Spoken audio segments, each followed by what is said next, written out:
Love and war.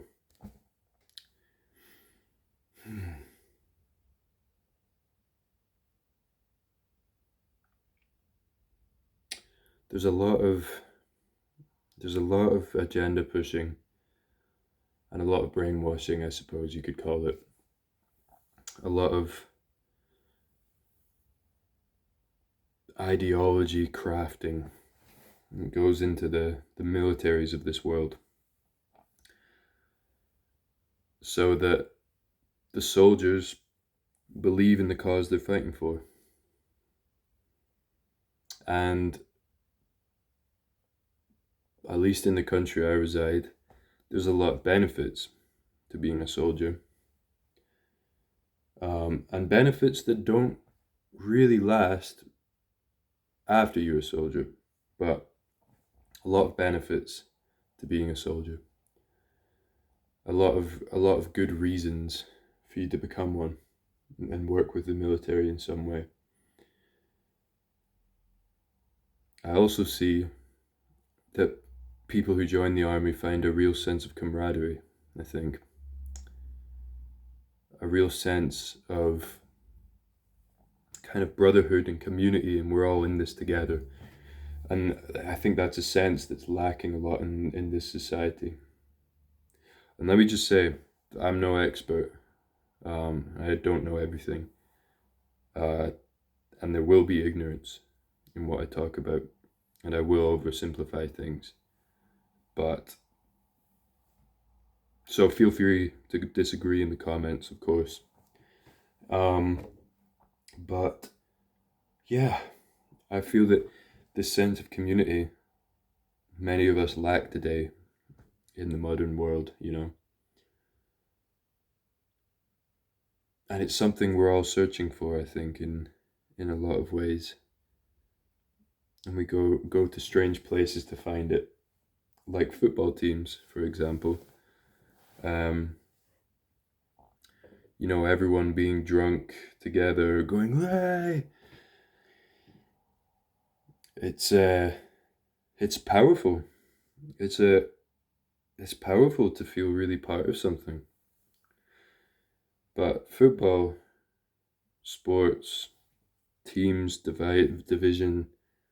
I think uh, I think people make a lot of money off of off of that, off of this kind of tribal human way that we have of being like, yes, we are these ones and they are those ones, yeah.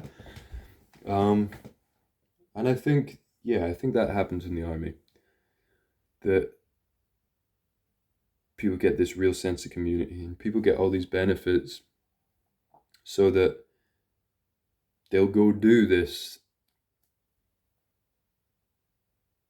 I'll call it dirty work for politicians and for generals whose real intentions aren't known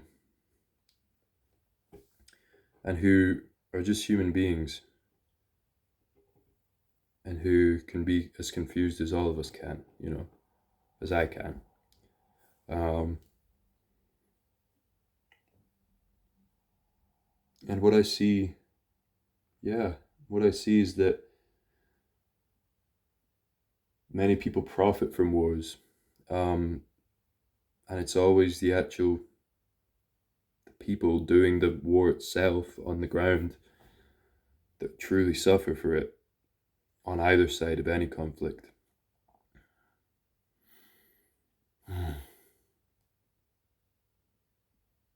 And I see that, or the way I see it, is that a lot of world leaders are quite scared of each other and scared to lose the ground they stand on and scared to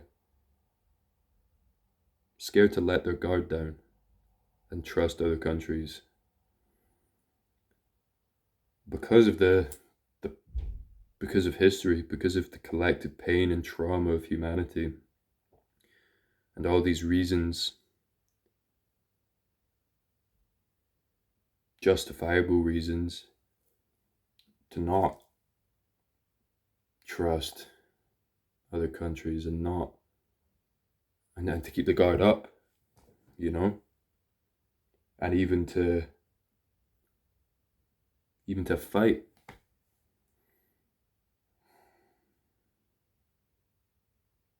And I see a fear, yeah, I see a fear to change. One I'm sure we all experience, or many of us do anyway.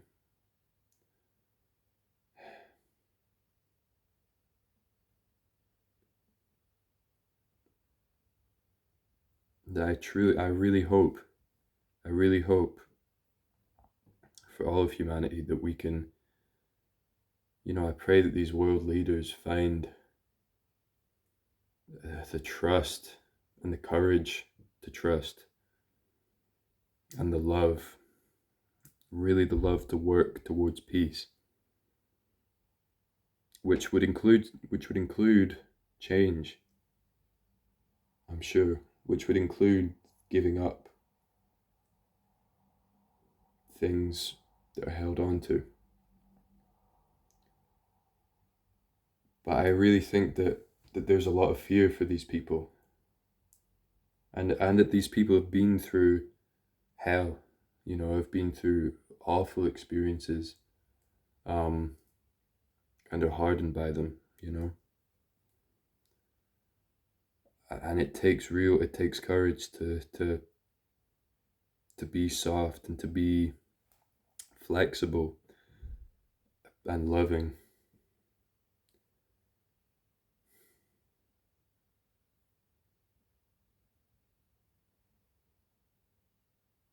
But I pray that people can find this understanding, and that the leaders of the world can work together, you know.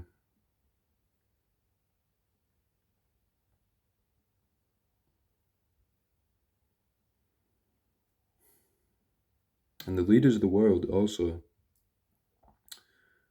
are not the only leaders of the world. Each one of us is leading the world in some direction, in our own direction, each one of us.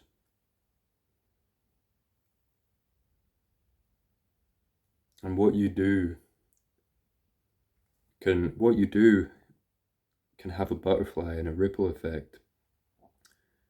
What you choose, I don't want to say frequency, because it will sound to some people, but what belief to operate by and to live by, I don't know. It can really what you put out into the world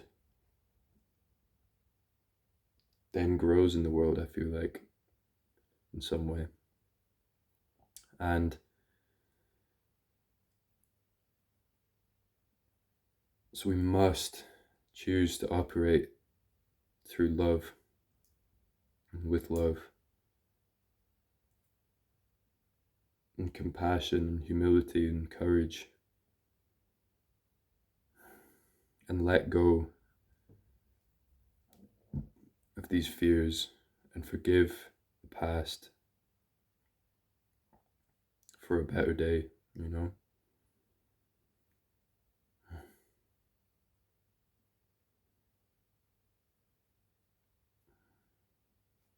Peace and love.